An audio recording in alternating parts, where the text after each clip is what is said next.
நண்பர்களே, நல்ல கருத்துக்களை உங்களிடம் கொண்டு வந்து சேர்ப்பதற்காகத்தான் சென்னையிலே இருந்து இங்கே நான் வந்திருக்கிறேன். எனக்கு பின்னால் சீமான் பேச வேண்டும், சீமானுடைய பேச்சை நீங்கள் கருத்துண்டி கேட்க வேண்டும் என்ற ஆசை எனக்கு இருக்கிறது. ஆனால் அதே நேரத்தில் உணர்வுமயமான ஒரு மாநாடாக இது நடந்து முடிந்துவிடக் கூடாது என்கிற ஆதங்கம் எனக்கு இருக்கிறது. வெறும் உணர்ச்சி குவியலுடைய மாநாடாக இது நடந்து முடிந்துவிடக் கூடாது. நான் உங்களுக்கு சொல்ல விரும்புவது மிக முக்கியமான செய்தி. குற்ற நாளாக பிரகடனம் செய்வதற்காக இன்றைக்கு இங்கே கூடியிருக்கிறோம். தமிழகத்தை பொறுத்தவரையில் அரசியல் என்பது மிகவும் இழிந்த நிலைக்கு போய்விட்டது.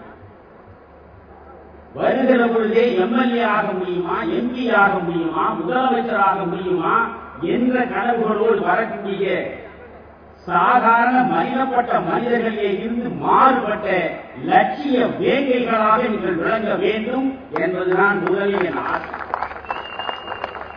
அங்கேதான் ஒரு வெற்றிடம் இருக்கிறது தமிழ்நாட்டு அரசியல். இங்கே மிக தெளிவாக போட்டிருக்கிறார்கள். எல்லா கட்சிகளையும் போல இது ஒரு அரசியல் கட்சி அல்ல, இது ஒரு மாற்று கட்சி என்று சொல்கிறார். இருபத்தி 7 கொள்கைகளை முன்னெடுத்து இங்கே வைத்திருக்கிறார்கள்.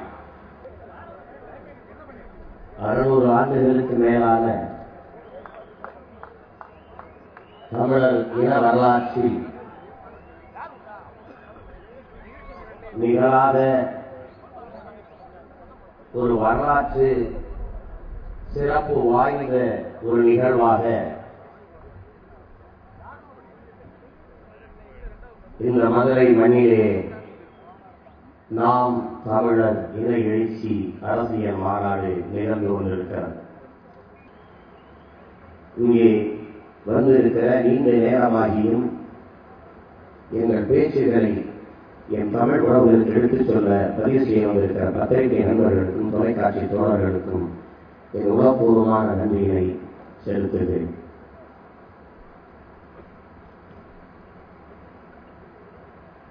கடந்த ஆண்டு என் இனம் சிந்திய தண்ணீரை எவருமே துடைக்க கடமையிட்டார்களால் எங்களுக்கு நாங்களே துடைத்துக் கொள்கிற ஒரு பெரும் முயற்சிதான் இந்த நாம் தமிழர் இயக்கத்தினுடைய இந்த தொடக்க நிகழ்வு.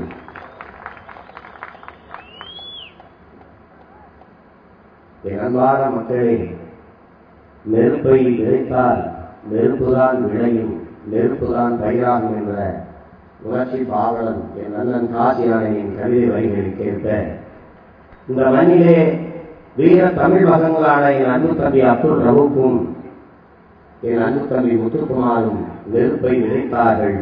அது இங்கே பயிராகி விளைந்திருக்கிறது. எண்ணற்ற நெருக்கடிகள், எண்ணற்ற அடக்குமுறைகள், அளவில்லாத அச்சுறுத்தல்கள், இதையெல்லாம் எங்களுக்கு தேவைப்படுகிறது. பல தளங்களிலிருந்து விமர்சனங்கள், இதையெல்லாம் எங்களுக்கு தேவைப்படுகிறது. என் அன்பு சொந்தங்களே, அமைதியான கடல் நல்ல மாளிகைகளை உருவாக்குவதில்லை. இந்த விமர்சனங்களும் இந்த அடக்குமுறைகளும் அச்சுறுத்தல்களும் எங்களை செதுக்கி செதுக்கி வாக்கெடுக்க உதவுகிறது. அதனால் அதை நாங்கள் வரவேற்கிறோம்.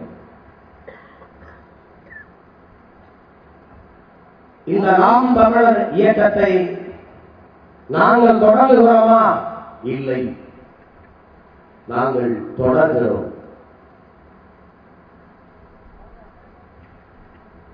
அருமை தமிழ் சொந்தங்களால் தமிழர் தந்தை என்று பெருமையோடும் அன்போடும் அழைக்கப்பெற்ற பெருமதிப்பிற்குரிய பெருமகன் ஐயா சீபா ஆதித்தனார் அவர்கள் தொடங்கிய இயக்கம்தான் இந்த நாம் தமிழர் என்கிற இயக்கம். அன்பான மக்களே, எந்த நோக்கத்திற்காக, எந்த தேவைக்காக இந்த இயக்கம் அன்று தொடங்கப்பட்டதோ அதே தேவையும் அதே நோக்கமும் என் கண்முன்னே அப்படியே இருக்கிறது. அதனால் அந்த பயணத்தை அவர் வழி வந்த தமிழ் பிள்ளைகள் இன்றைய தேவைகளில் அவர் கண்ட அந்த உயர்ந்த நோக்கத்தை நிறைவேற்றும் பொருட்டு இந்த பயணத்தை தொடர்கிறோம். அதனால் இந்த இயக்கத்தை நான் நிறுவவில்லை, இதற்கு நான் தலைவனும் இல்லை. இங்கே பேசிய எங்கள் ஐயா தமிழக மையன் அவர்கள் குறிப்பிட்டது போல நான் தலைவன் இல்லை, நான் என்றைக்குமே என் தலைவனுக்கு நம்பிதான்.